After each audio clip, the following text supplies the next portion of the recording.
Hey guys, what's up? Welcome back here to today's edition of Intuitive Angling. And man, I really appreciate you guys making some time every day to spend with me on the video. Always appreciate that. And guys, today we're going to be talking about why people that use live scope should be embarrassed and ashamed to do so. You guys know we've talked about this for years, and we have made a tremendous amount of headway in the fight against forward-facing sonar over the past 6 months. The tide has turned. We got pressure on the tournament organizations. We've got people that are coming out against it. We've got pros that are coming out against it. We have definitely made a lot of inroads. I want to thank everybody out there that is on the right side of the fight with this. But anyway, today, guys, I want to talk specifically about why it is sort of embarrassing if you use forward-facing sonar, and I want to explain this in a way to help people out that maybe can't see it clearly enough. So we're going to get into that in today's episode. I'm also, guys, I just wanted to share one thing with you. Guys, if you could do one thing that'll help your fishing over the next month, pick up a couple of these little new 5-inch Megabass Magdrafts. Guys, they are eating this sucker like candy. Tackle Warehouse has just got a good shipment of them in from Megabass. I'll put my Tackle Warehouse link in the description of the video. 5-inch Megabass 5-inch Megabass Magdraft. Fish it on 12-pound test fluorocarbon line. Same place as you fish a normal Magdraft. And guys, they bite. It's so good, man. It is so fun fishing that thing the last couple weeks. Okay, guys, let's talk about this a little bit. Like I said, we've rehashed and hashed and talked about, forward-facing sonar forever. And, the decision is basically in, the American bass fishermen, as a vast majority, do not want it. They don't want it in the tournaments. They don't want it in our fishing. They don't want it in the sport in general.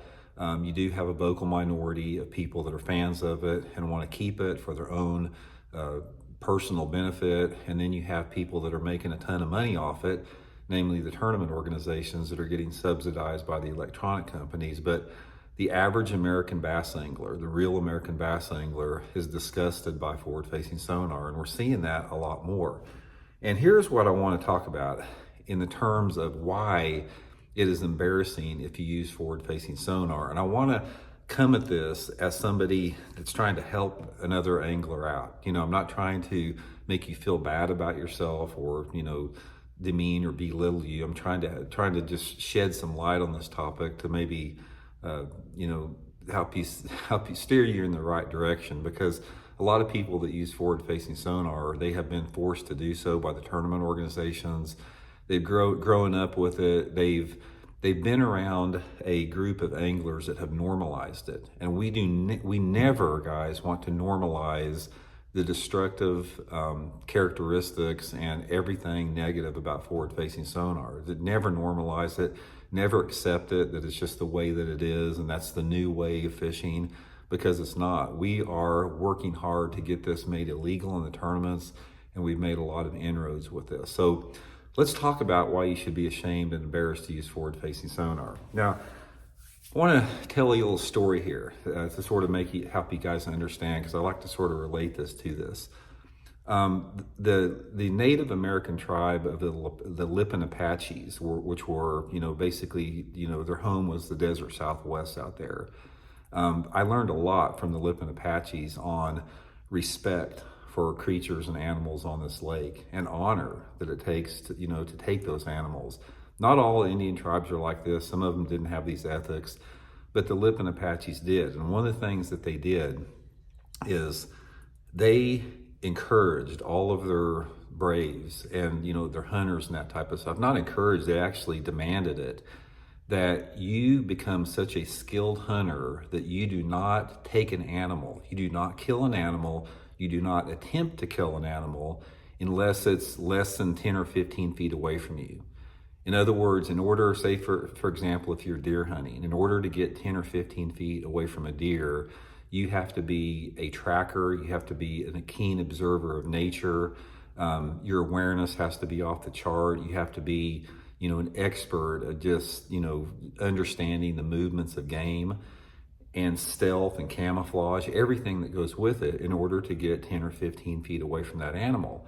And the reason that the Lipan Apaches demanded that their hunters hunt like this was out of respect for the animal. It's like when you are that close to the animal, you can make a clean kill better, And out of that respect, that is why they demanded that. They did, you know, anyone that like took a wild shot, like from 30 or 40 yards away with a, you know, Adelaide or a bow or anything like that, they were not, they were frowned upon. It was embarrassing to do that. You know, the skill was measured about how close you could get to the quarry.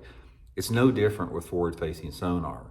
It's like when you catch a bass using forward-facing sonar, you are disrespecting that fish and you are dishonoring everything about the tradition of fishing, about what fishing is. Fishing on its purest level, you know, aside from just the survival aspect of it, if you're surviving to catch fish, it's a little bit different. But fishing from a sport fishing or competitive fishing point of view, it's about how it's not how many you catch, it's about how you play the game and honoring that creature. And the way that you do that is you have to fish to locate the fish. You have to fish to find the fish. You have to fish in order to understand how to generate the strike. You have to fish to understand how to generate the right casting angle and the right, you know, bait presentation and the right cadence and the retrieve and lure profile and lure color, and the list of variables goes on and on and on. But with forward-facing sonar, when you have a piece of technology that removes every one of those elements, where you are no longer fishing to find fish, you are relying on a piece of technology, an umbilical cord, as I always say, to show you and tell you where the fish are at, and not just show you and tell you where the fish are at, but show you how the bass is reacting to your lure. You see the movement of the fish, how the fish is positioned, you see how the fish is reacting to your lure, and you can make adjustments.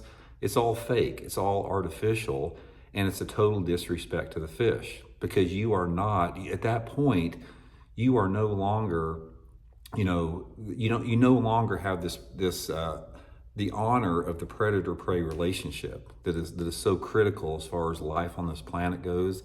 You have removed that and you've corrupted it by doing that. A lot of people don't see that. A lot of people don't understand the ethics and the morality and the honor that comes with fishing, because fishing, the way it is in its purest, most basic, most elemental form, it's all about honor and respect, of respecting the creature that you're after, respecting the chase, respecting the fair chase, and that is what gives it power. And when you use forward-facing sonar, number one, you're removing the fair chase from it completely. You're removing the mystery and the magic from it completely. You've removed the aspect of actually having to fish to find fish completely. And therefore, when you use forward-facing sonar, you are undermining yourself and the bass as well, and fishing no longer becomes what it's meant to be. It becomes a commercial venture on just catching. It's no longer fishing, it's just about catching at this point. And I've tried so hard to help people understand this. And some people get it, some people are learning, some people, I've had a ton of messages, guys, where people will say, Randy, when I first started watching your channel, I thought you were full of crap, but after listening to you, I understand it, I get it, I'm no longer gonna be using forward-facing sonar. I've had hundreds of people tell me that. You know, and there's, you know, the majority of the people don't want anything to do with it to begin with, but like anything else in our world and society, there's a percentage of the population that you can't get to. You can't, if you tell them that, you know, it's midnight and up in the sky, you're looking at the moon at midnight, they're going to say, no, that's the sun. Some people are in complete denial of reality. They have their heads dug in. They're in an information silo, an information bubble. We see that a lot in politics. Same with bass fishing. And there's nothing redeeming. There's zero redeeming qualities. If you, well, I always use this analogy too. If you put a piece of paper up and you wrote all the negative aspects of forward-facing sonar and then the positive aspects, there's no positive aspects at all. The only thing that you can even slightly equate to a positive aspect is it makes it easier for people to catch fish. And that's not what fishing is about. Our job is not to make it easy for you to catch fish. It's to educate you, and it's to make fishing rewarding. And you have this list a mile long of all the negatives it has on every metric of the sport. So the point of this video is what I'm saying. It's like, Don't pat yourself on the back if you catch fish using forward-facing sonar. Don't pat yourself on the back if you win a tournament using forward-facing sonar. Don't pat yourself on the back if you make a check using live scope, because there's nothing impressive about it. And the whole thing, I hear this, the biggest line of crap I hear about all the pro forward-facing sonar advocates is like, just because you seen, you can't make them bite. Yeah, whatever. It's like you wouldn't even have known those fish were there, period, to try to get them to bite. If it wasn't there, you would have had no clue whatsoever that that bass was swimming out there in the middle of that cove without using that spotlighting technique. It just wouldn't happen.